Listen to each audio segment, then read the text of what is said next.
کے اندر موجود ہے۔ حضرت ابی بن کعب رضی اللہ تعالیٰ عنہ اس کے راوی، یہ سرکار دو عالم صلی اللہ علیہ وسلم کی بارگاہ میں حاضر ہوئے اور عرض کرنے لگے، حضور میں آپ کی بارگاہ میں کثرت سے درود پاک پڑھنا چاہتا ہوں، فَكَمْ أَجْعَلُ لَكَ مِنْ صَلَاتِي، مجھے بتائیں کہ آپ کی بارگاہ میں کتنا درود پاک بھیجوں۔ قربان جاؤں صحابہ کی قسمت پر، ہم نے وظیفہ لینا ہوتا ہے، کسی بزرگ کے پاس جاتے ہیں، حضور یہ وظیفہ کر لوں، کتنی مقدار میں کروں، کیسے کروں، کس طرح کروں۔ قربان جاؤں صحابہ کی قسمت پر، وظیفہ لینے جاتے ہیں تو حضور کی بارگاہ میں حاضر ہوتے۔ فَكَمْ أَجْعَلُ لَكَ مِنْ صَلَاتِي، حضور مجھے فرمائے آپ کی بارگاہ میں کتنا درود پاک بھیجوں۔ سرکار دو عالم صلی اللہ علیہ وسلم نے فرمایا، مَا شِئْتَ، جتنی آپ کی مرضی، جتنا دل کرے بڑھے۔ میرا ارادہ یہ ہے کہ الربع، جتنا وظائف کرتا ہوں، جتنا وقت دیتا ہوں، میرا ارادہ یہ ہے کہ چوتھائی وقت آپ کی بارگاہ میں درود پاک پڑھتا رہوں۔ مثال کے طور پہ اگر 3 گھنٹے دیتا ہوں تو پونا گھنٹہ آپ کی بارگاہ میں درود پاک پڑھتا رہوں، باقی دیگر وظائف کروں گا، پون گھنٹہ آپ کی بارگاہ میں درود پاک پڑھتا رہوں گا۔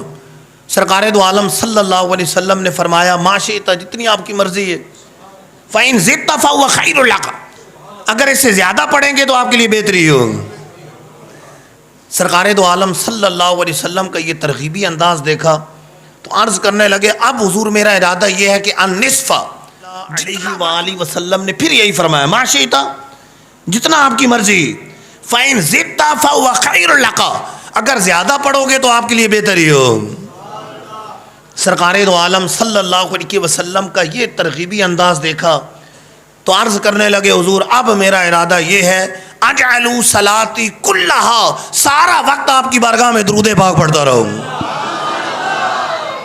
سرکار دو عالم صلی اللہ علیہ وسلم نے ان کا یہ ارادہ سنا تو فرمایا، اذن تکفا ہمکا ویکفر لکا ذنبکا، اگر ایسا کرو گے اللہ تمہارے تمام غموں کو مٹا دے گا اور اللہ تمہارے گناہوں کی بخشش فرما دے گا۔ غموں کا تعلق عام طور پہ دنیا سے ہوتا ہے، غم تو آخرت کے بھی ہیں، لیکن آخرت کا سب سے بڑا غم گناہ ہے۔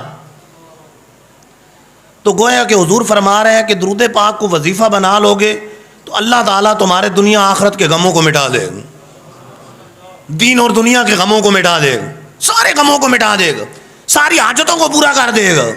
بالفاظ دیگر گویا کہ یوں فرما رہے ہیں کہ پھر رزق کی فراوانی کے لیے الگ سے وظیفہ کرنے کی حاجت نہیں، پھر نوکری کے لیے الگ سے وظیفہ کرنے کی حاجت نہیں ہے، پھر شادی کے لیے الگ سے وظیفہ کرنے کی حاجت نہیں ہے، پھر اولاد کے لیے الگ سے وظیفہ کرنے کی حاجت نہیں ہے، پھر مشکلات ٹالنے کے لیے الگ سے وظیفہ کرنے کی حاجت نہیں ہے۔